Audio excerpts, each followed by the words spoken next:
Hola all, welcome back to Soul Mechanics. Step into my office, sit down, pay attention.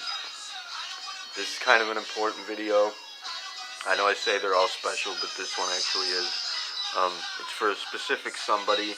It's for the imperative, obviously, but see, the imperative playlist, really, I suppose you could say it's kind of an elective measure. Sort of a crash course in happening, really. But it's for the people that are going to be directly involved, most specifically for the reps, and this is for a potential rep. I say she's a potential rep. She's kind of agreed to do an interview at some point and get on board, but this young lady, this beautiful young lady, her name's Melisa Williams.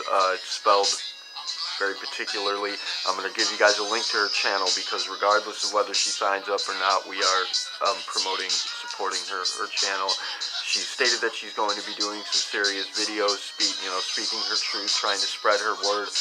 This young lady is under the impression that she's been sent by the Lord to save me because I'm on the side of darkness. It's verbatim is what she actually said to me. Not precisely that, but the gist of it. Anyways, beautiful young lady. She does an excellent dancing video, which, by the way, madam, you actually did dance. I mean, like, I love girls dancing. That's one of my, like, niches. That's almost like a fetish for me. Is seriously, I'm sorry if it sounds weird, but it's like I just love sexy dancing. I think it's the most amazing thing ever. Not really like strippers so much, but just dancing, just actual, on the spot, like real dancing. And I scour the internet for videos, honestly, sometimes, every once in a while, especially when I have that, there's a feminine aspect of me that comes to light at certain points. It kind of comes out, sort of just the feminine side of me, and when I get in that mood, I scour the internet for dancing videos, and most of them suck. Girls just do not know how to get in the groove, and they're trying to set themselves up or something. They're trying to be showy, and it's really like, generally they fuck it up. They're like, it seems very uncomfortable and awkward for them. But you, madam, you did it well. You actually did it well. That was a damn good video. So kudos to you on that. Yeah, we're supporting her channel regardless. She will likely do an interview, hopefully. She believes that she's here to save me. And this is right then and there, that's speaking directly to what we need to point out in this video, which is how everybody is seeing everything backwards. And we've spoken of this so many times before. Time is actually witnessed happening in reverse. Time itself, which time is the fabric of reality. It's the bottom baseline. Everything is made of time, and we witness it happening in reverse. Inverted, actually, but that's essentially reversed. And inside out, pretty much, is how we witness everything. Our comprehension is inside out. And that's something we need to point out here. We're going to cover the catalyst events again, but from a deeper perspective, we have updates on that. We figured out what some of them that we were unsure of before are, and we know how to deal with them now. But I'd like to point out that we've suffered some losses lately. Within the past few months or so, we've suffered a few losses, actually, and many of these losses are to suicide or accidental death, but mainly suicide. And that's the very first loss that we suffered way back, even before the initiative was consolidated and became something real that was growing. When it was just an idea we had. We suffered the very first loss, my closest friend for half of my life, and just an excellent young man, fucking brilliant guy, and he committed suicide, and it was directly linked to the Bible, and it was because of Christianity, really, that he killed himself. And I'm not, this is not disputable, madam.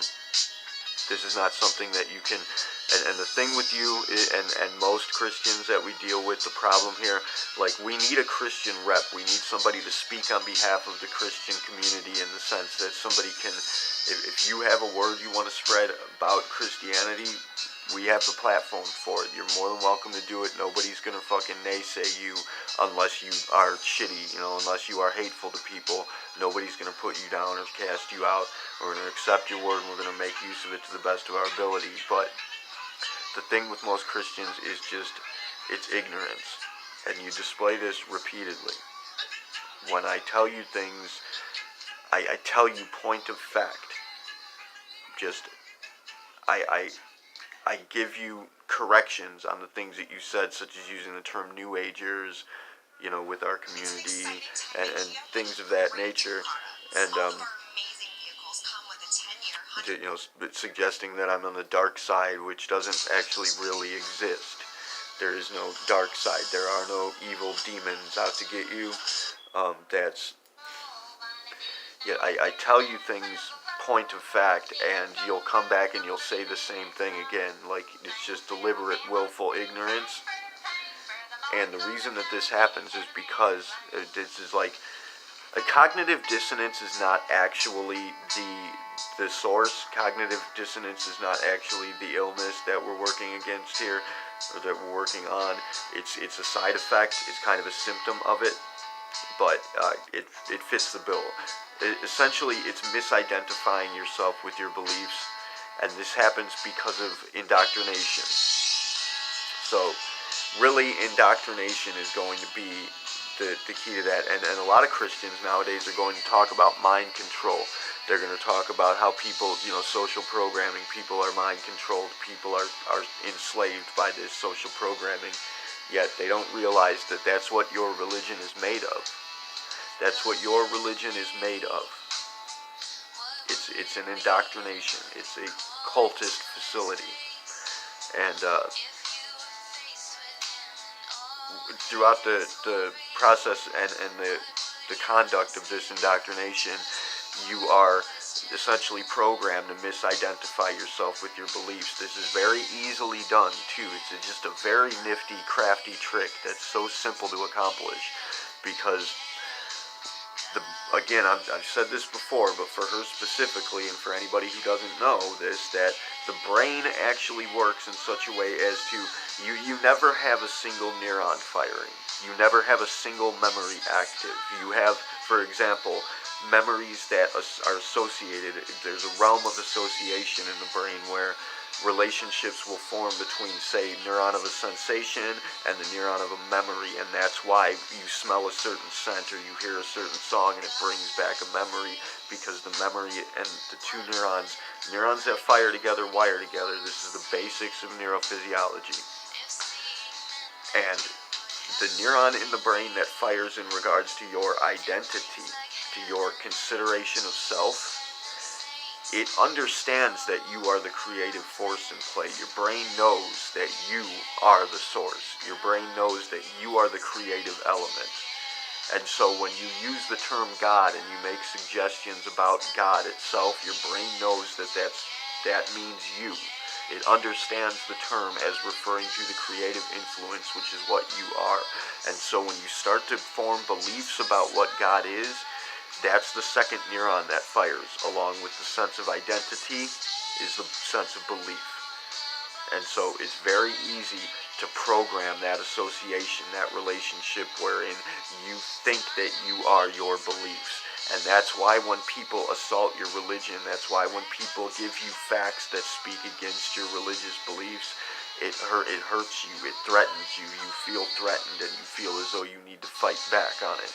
Because your brain recognizes it as a threat to yourself. It identifies it as being an assault on your personality. It's a very easy trick to pull off, and it's a very tricky trap to get out of. But coming into play along with that is a problem that we are witnessing. Our comprehension is moving in reverse, and so something that's been programmed into modern religion. As I stated in the other video, we have these catalyst events. We'll speak to those real quickly. We have the chakras in the human entity. The chakras like, they are essentially kind of like energy points. You could say they're energy vortexes even, because it's kind of what they are, but really they're gravitation points. They're points where energy is going to it's going to gravitate towards, it's going to orbit, and it's going to accumulate. And that's what creates the nervous center, essentially. That's what makes the nervous system happen. And those nerve clusters are what the chakras really are. The nerve clusters that attach to the major organ systems and attach to the glandular system. So these are representative of those points. Just as there are planets in the solar system, just as there are ley lines, and there are, what we think of as being kind of energy powerhouse points like vortexes on the planet. Those are chakras. But these chakras, ultimately, they exist in the psyche. They're concepts. We went through this in an anatomy video I just made recently. I believe it was called The Objective Persona, speaking to how these chakras are actually concepts that come into play throughout the process of becoming, of happening. Throughout the process of awakening and becoming a living entity, there are concepts that come into play, beginning with the concept of life itself, recreation, reproduction, and survival.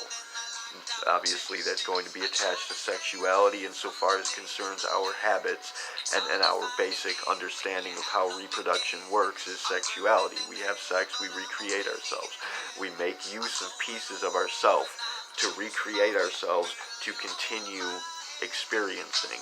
That's because there's only one soul, and it's creating itself within itself, using pieces of itself. There's nothing else that it can be doing. There's nothing else that can be happening. That's the only possibility. That's essentially the bottom baseline matrix for the absolute situation. God exists, and it's creating itself within itself, making use of pieces of itself, values that clump together, that become shards, that break loose and become shards, gather together and become identities. And the concepts that come into play throughout the course of this God figure essentially becoming realized and awakening unto itself are these concepts that follow suit with the chakras, are representative of those, and they eventually create the human entity. But the chakras exist in the psyche. That means that the soul. The chakras exist in the overall soul, and we call these catalyst events. And what results from these catalyst events are communities that gravitate towards them, communities of people with like interests, people with like associative properties, familial relations, people who believe that they're working on a common cause or working with a common concern. And hi, Winky. So these communities are representative of the catalyst events. Now, we've come to understand that the chakra related to, obviously we have the chakra related to sexuality is going to be the gender communities, the sexuality communities, the LGBT communities, that sort of thing, and anybody working along those lines. Then there's going to be upwards, and the survivalist communities too, don't forget those, the wilderness people, those kind of guys. And then the secondary chakra coming up from there, the sacral chakra, that's going to be related to the food, generally the food communities, the people who are into food, chefs, fucking Hell's Kitchen guys, Master Chef, that sort of community. Those communities are going to be related to that ultimately. Then coming up from there, we have the solar plexus chakra, or the heart chakra, which that's generally, again, that's going to be the geometric center. That's going to be the actual source, viewing time properly, seeing it as coming outward rather than moving forward, because it is coming outward, and ultimately it's moving inward, really, but that's neither here nor there. That's the geometric center, that's the source, the heart chakra, which deals with community in and of itself. And then we have the breath. The breath community is going to, the communities related to the breath chakra that I spoke of in the original Catalyst event video that I said I couldn't identify the community, that's going to be the spiritualist communities. And then the political communities with the throat, the political communities, the artistic communities, literature communities, that sort of thing.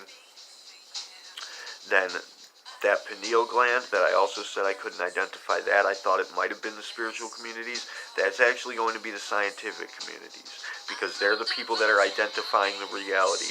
Those are the people that they're working on identifying the reality of an absolute situation. They're the investigators, essentially, and the people who are coming to conclusions on how things work. So that's going to be the scientific communities, it's going to be the mechanical communities. It's coming from that third eye chakra, essentially. And then the crown chakra, again, that's the religious communities. Now, what's happening there, and the reason why the religious communities backfire and fuck everybody else up, I mean, obviously you could see right from the very start, the finish line, or the starting line, depending on how you're looking at it, it's the alpha and the omega. It doesn't matter either way. And again, to bring up the Tower of Babel scenario before I go forward, firstly, we have the shame factor. That's one of the biggest fucking things that religion puts into play, is this shame factor attached to sexuality. So you're to feel shame for being gay, you're to feel shame for being trans, you're to feel shame for wanting to have sex, you're to feel shame about masturbation, you're to feel shameful about sex in general. That's a primary concern. That's baseline, that's coming from the root of who you are. It's the soul of you, is sexuality. People are going to be lustful, and when you attach a value of shame, you attach an aspect of shame to the value of sexuality like that, that's what creates fucking psychopaths. That's what creates serial killers. That's what creates serious fucking troubles. And I'm not sure if that was intended, or if that's like a unintentional side effect, an accidental, side effect of that. But either way, that's what's happening. That's what people are raised on, the idea of feeling shameful about their own sexuality. That's coming from the core of you. That sexuality is attached to the concept of love, romantic love, which is the heart chakra again. So you can see how these rebound off of each other. Now, the way that religion itself is viewing things backwards, I'm not sure if it's, as I said, I'm not sure if this is intended or not, but it's the plot. Either way, it's the schematic that religion has put into play, is that the modern religion, now again, I have to note that the earlier traditions before Christianity, before the Bible, spanning way back throughout the ages, even before the calamities, what they call pagan ideologies now, those are not religions. The concept behind religion is putting laws into play, putting rules into play, putting moral and ethical design into play concerning your own personality. That's what religion is. It's suggesting that there is a God that's judging you in some way, which did not exist before then. Christianity was the first religion ever, period, but it's essentially their cultist influences, because that's where the indoctrination comes into play, the indoctrination factor, because what you're doing there with religion, what religion is and what religion does, is where it attaches a sense of beliefs in a judgment or a law or a dogma attached to your sense of identity. And it indoctrinates you, which is that's the cultist aspect of it, that it indoctrinates you to believe that there are certain rationalities concerning morality, that there is an objective morality in play. There is no objective morality. There is no objective persona, period. So the idea that religion creates is this idea that what religion is at its base, if you really look at it, if you open up your eyes and you're not being ignorant, if you're not tossing away essentially what I'm giving you here, what I'm telling you here, if you actually use it, look at it, realize it, make use of it in your life, don't discard it because you'd rather have this belief system. I'm going to tell you right now, that belief system is trying to kill you. Religion is trying to get you killed. It's trying to get us all fucking killed. What it is putting into play the idea that A, you're separated from God, that God is something else. B, that God is judging you, that God has a moral concern one way or another. But in objective reality, that is not the case. In objective reality, you are one with God, and there is no objective morality, there is no objective persona. We are making up the rules as we go along, and we are dealing with the consequences. This apocalypse scenario, that's the awakening of the ultimate overall soul's kundalini. That's the awakening of the world's kundalini becoming active and moving into a greater state of being. That's the shift, that's the event, that's what everybody's talking about. On the spiritualist side, on the purely spiritualist side, and the people studying up on the elder traditions, catching up with reality, because everybody's been slacking off. This is not New Age. This is not New Age at all. Christianity is the most recent, modern, youngest, most immature and irrational religion or spirituality, if you want to call it a spirituality, but then you want to call spiritualities religions, where you're wrong on both counts. Religion is not a spirituality. Spirituality is not religion. The elder traditions are not religions. They do not indoctrinate you. They do not teach you to believe that you are in some way being judged and even cast off into some damnation. That's not even a fucking concern, because it doesn't even make any sense. Like, even if you were not a part of God, if you were just a creation God put into play, why would it discard you forever? Why would it create you to burn you for eternity? It's a stupid idea. Anyways, catch it real quick because we're running out of time now. What religion did when it came into play was suggest that the elder traditions were evil. It put into play the concept of demons. It put into play the concept that the serpent, using the Garden of Eden story, again, if you check out the secular theology course, you're going to find how that Garden of Eden story is essentially designed to enslave you, to indoctrinate you, and to train you into thinking that this serpent, which is not the devil, again, the serpent has nothing to do with Satan, which never existed. Satan is made up by the Catholic religion. Satan was made up later on and added to the Bible. Hell was added to the Bible later. They are not canon. They are not part of the story. Never ever were. And all of the stories that the Bible tells are older. They're from older elder traditions. And you can look into this. It's common knowledge. It's on the fucking internet. You can go ahead and look it up, research it, and you'll find that. You don't do any research. You just ignore what you don't want to hear. You're going to get this hell scenario wherein religion is trying to cause an apocalypse. This apocalypse scenario is the awakening of the Kundalini and us moving into another stage. However, again, we failed before. We've gone through this cycle and we failed to unblock these catalyst events. What religion is doing is teaching you to try to block the Kundalini. It's teaching you that the Kundalini is evil because it's associating that serpent with their concept of Satan or the devil, and it's teaching you to keep it blocked and to cause the apocalypse to kill us all. We need to get rid of that, open these catalyst events up, and allow for that Kundalini to flow so we can survive and move into the next stage. But religion is looking at it backwards, and it's telling you to block them. It's telling you to believe that there's something evil about that, and to close it off, and to avoid it, and to ignore it. It's indoctrinating you to essentially do whatever you can to block those fucking chakras up and cause for us to be killed. It's trying to cause the apocalypse. It's a self-fulfilling prophecy. It's very simple. It's a simple trick. It's obvious common sense. That's all I can say for now. Thank you all for watching. Keelah, Taerve, siari. Namaste.